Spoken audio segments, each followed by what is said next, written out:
Hey guys, in this video I'll show you how to fix a TradingView app chart is not loading.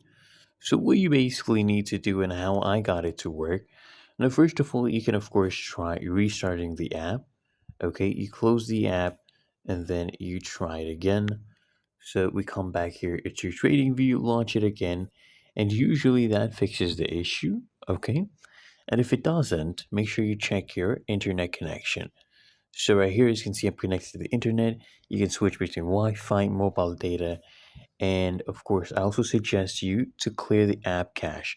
So you hold on to the app, and then you click on App Info, or you go to Storage, and then go to Apps right here, and then you'll see Storage and Cache right here.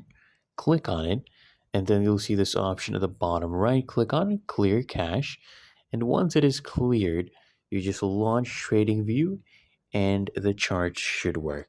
So if you found this video helpful, make sure you smash the like button and subscribe to the channel.